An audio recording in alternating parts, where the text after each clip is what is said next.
ევროპარლამენტი მორიგი არასავალდებულო დოკუმენტის კენჭისყრისთვის ემზადება. გვარამია ჯაფარიძესთან შეთანხმებული ტექსტი ოპოზიციისთვის დიდი მონაპოვარია. ხელისუფლებისთვის წარსულის გამოცდილების გათვალისწინებით კიდევ ერთი უსამართლო გზავნილი.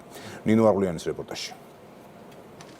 თბილისის მოვლენებს სტრასბურგში გაქცეული ოპოზიცია ევროსტრუქტურებში იმ დოკუმენტებით ჩავიდა, რომლითაც არჩევნების გაყალბება საქართველოში ვერ დაადასტურეს. კოალიცია ცვლილებებისთვის წევრებმა თან წაიღეს დასასანქცირებელ პირთა სია. სიაშია ყველა, ვინც მათ პოლიტიკურ გემოვნებაში არ ჯდება. ზურა ჯაფარიძის მიერ გავრცელებული ვიდეოდან ვიგებთ იმასაც, რომ რეზოლუციას, რომელსაც ევროპარლამენტმა კენჭი ხვალ უნდა უყაროს, ავტორებმა ჯერ ქართულ ოპოზიციასთან შეათანხმეს.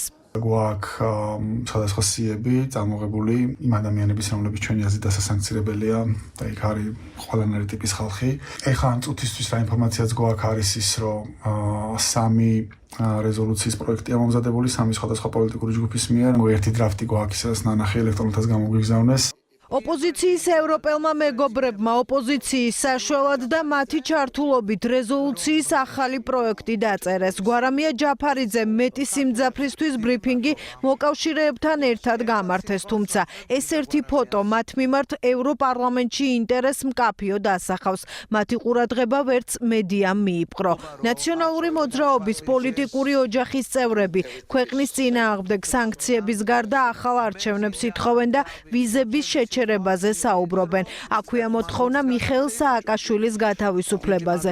ოპოზიცია სტრასბურგში პატიმარ ლიდერსაც ლობირებს. რეზოლუციის მნიშვნელობა არის მთავარი, რომ მოუწოდოს ეროვნულ პარლამენტებს, რომ სანქციები დააწესონ ივანიშვილის რეჟიმის წინააღმდეგ და სწორედ ეს ახალი არჩევნების ჩანიშვნაც რეზოლუციაში გამოჩენაც ნიშნავს იმას, რომ ეროვნულ პარლამენტებმა ბევრი უნდა გააკეთონ. 5 რეზოლუცია და 5-ვე არასერიოზული, ასე აფასებს ქვეყნის პრემიერ-მინისტრი ოპოზიციის და ევროპელი პარტნიორების ნაწილის მცდელობას დააზიანონ ქვეყანა მიკერძოებული დოკუმენტებით.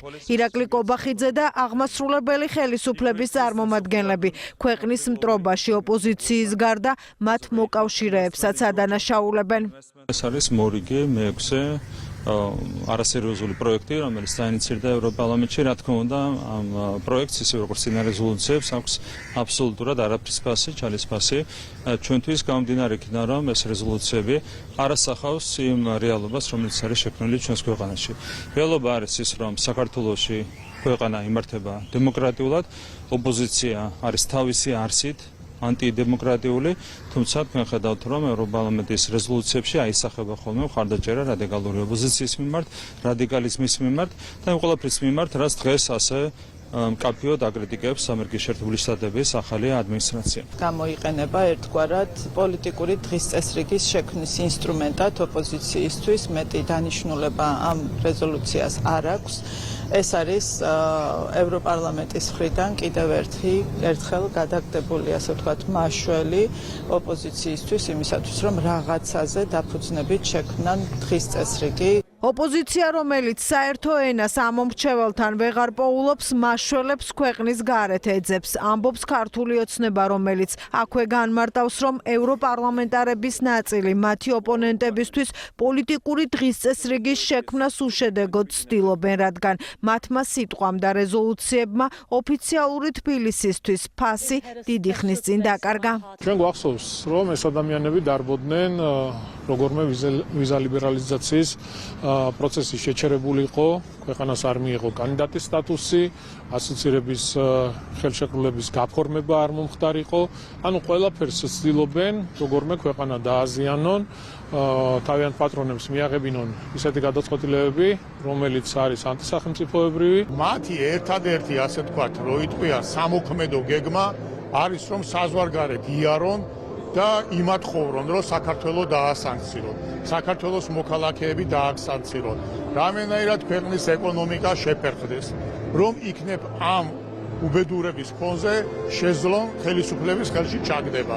ევროპარლამენტში ოპოზიციის მოკავშირეების მხრიდან საქართველოს წინააღმდეგ რეზოლუცია სიახლე არაა. მხოლოდ რამდენიმე თვეში რამდენიმე დოკუმენტი მიიღეს, სადაც მთავარი მოთხოვნა სანქციები, მთავარი სამიზნე კი ბიძინა ივანიშვილია. თუმცა რეზოლუციის პროექტის ავტორთა გვარები დოკუმენტს ფასს და სანდოობას თანაბრად უკარგავს.